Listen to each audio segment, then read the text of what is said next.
Guys, that did not happen. It did not happen. And if you believe that it happened, I am sorry. I think you are clinically retarded and mentally stupid. Genuinely, from the bottom of my heart.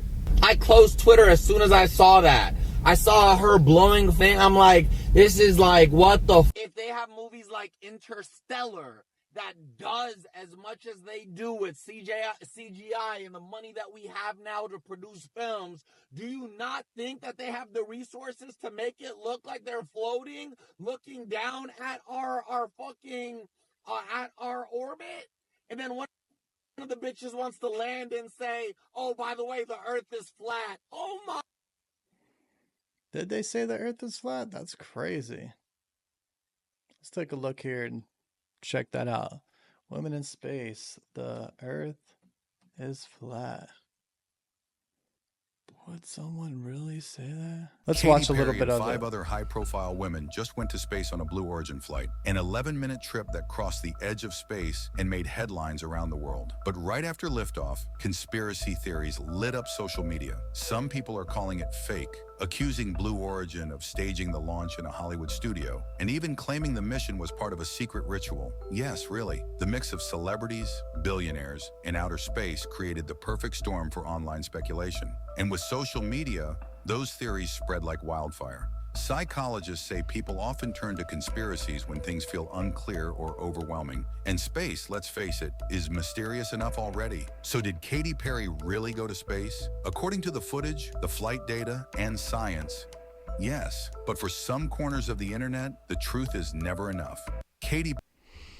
And that's the thing, a lot of people, you know, my response to Fousey would be, at this point, why are we going to such great lengths to fake people into space? And you seeing the people get on the rocket, you see the rocket take off, you're watching it radar.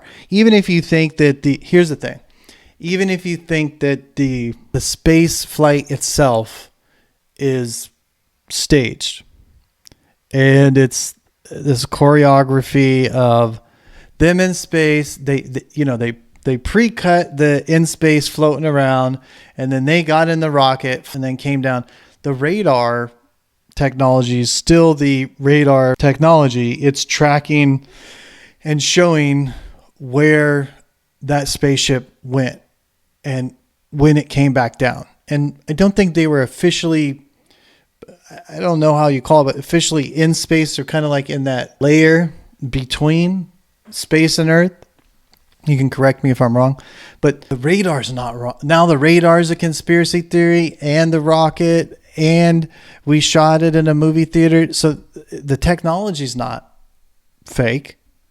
So my thing is, there's always going to be a conspiracy theorist. There's always that guy. He doesn't believe anything. There's always a conspiracy.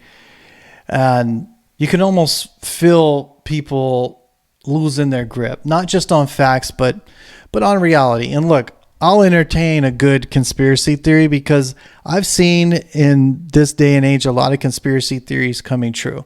But this is what happens when the hunger to stay seen overtakes your peace, I believe. It's not just a hot take, it's a heartbreak. Is this what chasing clout does to the soul? The Bible verse for me here is Ecclesiastes 2:11. Then I looked on all the works that my hands had wrought, and on my labor that I had labored to do, and behold, all was vanity and vexation of the spirit, and there was no profit under the sun. Is this what chasing clout does to the soul? What are we really trading for? Attention, right? What, at the end of the day, what are we really trading for? Attention. And is it worth it? Is it worth it if he knows without a shadow of a doubt that this is false, and he's spreading this, and he's spreading that ideology out there? I would feel more disrespected if that were the case. Or are we watching somebody go through a mental health crisis, or just kind of be sincerely wrong on things, or honestly believe that this is happening? What are we seeing there, right? Leave your comment. Is this a big conspiracy theory? What do you think?